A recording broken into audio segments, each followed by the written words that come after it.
अगर फेसबुक और यूट्यूब पर चिल्लाइएगा ना पेट्रोलियम का दाम महंगा हो गया, पेट्रोल का, सरसों तेल का, तो उतना ज़्यादा इफेक्ट नहीं पड़ेगा। लेकिन अगर ट्विटर पे अगर नंबर 1 ट्रेंड चला गया तो बहुत ज़्यादा इसका इफेक्ट देखने को मिलता है। ये बात हकीकत में भी है। अब आप बताइए भाई, ये सरसों का तेल ये गरीब लोग कहाँ से 200 रुपये लीटर में है का यूज करेंगे, बहुत दिक्कत हो जाता है। अब पेट्रोल का प्राइस भैया 100 रुपया हिल गया, ये बहुत गड़बड़ है। ऐसा नहीं है कि मजबूरी में हिला है, ऐसा नहीं है, क्योंकि गवर्नमेंट ने पेट्रोलियम कंपनियों को छूट दे दिया कि मतलब वो उसके ऊपर डिपेंड कर दिया कि अगर इंटरनेशनल में थोड़ा भी ऊपर नीचे होता है तो आप भी घटा बढ़ा सकते हैं। एक महीना में 15-17 बार अगर पेट्रोल के दाम में बढ़ोतरी और उसको कंट्रोल किया जाता है तो गड़बड़ बात है। आपको लगता है कि भैया ऐसा है, तो देखिए ध्यान से समझिए पूरा गणित। पेट्रोल जिसमें को मापने का एक इंटरनेशनल तरीका होता है बैरल, ये ड्राम को बैरल बोलते हैं, देहात में इसको लोग ड्राम बोलते हैं। इसमें 159 लीटर पेट्रोलियम आता है, ठीक है। अब ये हमेशा याद रखिएगा, एग्जाम में क्वेश्चन पूछता है, सोचा एक गलती करके मत आ जाना, ऑप्शन बी पे लिखा रहता है। तो ये हो गया आपका 159 लीटर एक बैरल में। पेट्रोलियम के प्राइसिंग का पूरा खेल समझिए।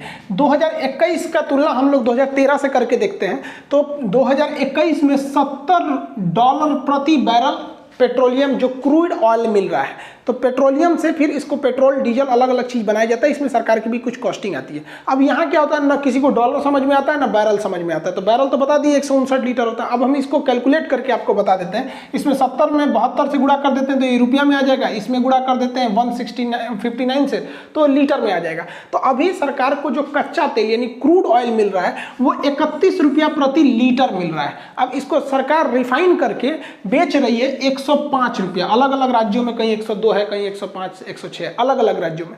इतना भयानक मार्जिन है, जबकि सरकार को प्रति लीटर अगर इसको बेचे पेट्रोलियम को, अगर ये 50 रुपए भी बेचती है सरकार ना तो भी इसको प्रॉफिट आता है, क्योंकि प्रति लीटर अगर इसको देखते हैं लोग ना तो 7 रुपये इसकी मार्जिन, मतलब पर लीटर 7 रुपये कॉस्टिंग आ जाएगी, एक रफली आंकड़ा मिला लीजिए तो। लेकिन एकदम फ्री, मतलब एकदम सस्ता भी नहीं दे सकती है गवर्नमेंट, क्योंकि उसके अपने भी कुछ खर्चे होते हैं। भले बोल दिया गया है कि वैक्सीन देंगे फ्री में, तो वैक्सीन का पैसा नहीं लेंगे तो कहीं और से पैसा लेंगे। तो इतना लंबा मार्जिन रखा गया है पेट्रोलियम पर। अब आप इसकी तुलना करिए पहले के वक्त में, 2013 में इंटरनेशनल मार्केट में क्रूड ऑयल का प्राइसिंग बहुत हाई था। उस समय $110 प्रति बैरल पेट्रोल था, तो पेट्रोलियम मतलब क्रूड ऑयल था। अगर इसको हम चेंज करते हैं इसी फॉर्मूला से तो उस वक्त पेट्रोल था 49 रुपये प्रति लीटर, गवर्नमेंट को आता था। अब इसको रिफाइन वगैरह करके गवर्नमेंट इसमें करके टोटल इसे 80 रुपये में बेचती थी। तो उस वक्त गवर्नमेंट का मुनाफा ज़्यादा नहीं रखा गया था पेट्रोल पे, जबकि अभी बहुत भयानक मुनाफा है। अब ये ओपन मार्केट में आप इस डाटा को आराम से देख सकते हैं, ऐसा नहीं है कि इसको कोई छुपाएगा, पूरी ट्रांसपेरेंट रहती है कितना रेट रहता है। तो यहाँ इस वजह से थोड़ा सा पेट्रोलियम ज़्यादा हो जाता है। अब भाई जो इंसान EMI पे गाड़ी लिया है बेचारा, अब वो छोटी मोटी जो ड्यूटी करते हैं लोग 15-20 हज़ार जिनकी सैलरी रहती है, तो कहाँ से भरवा पाएंगे 110 रुपये 105 रुपये लीटर पेट्रोलियम। अब ये सब चीज़ें जब ट्विटर पे जाने लगती है तो गवर्नमेंट पर प्रेशर पड़ता है। ऐसा नहीं है कि गवर्नमेंट सुधार नहीं सकती है, इससे बुरे बुरे दिन हम लोग देखे हैं। लोग 1991 में भारत का सबसे काला दिन था। उस समय प्रधानमंत्री PV नरसिम्हा राव थे और वित्त मंत्री थे आपके ये मनमोहन सिंह के पास था वहाँ पे। तो उस समय हम लोग के पास केवल $3 बिलियन फॉरेन रिजर्व था। अभी के वक्त में कितना है, $605 बिलियन है, लेकिन उस वक्त केवल $3 बिलियन, यानी हमारे पास केवल 15 दिन का पैसा बचा था।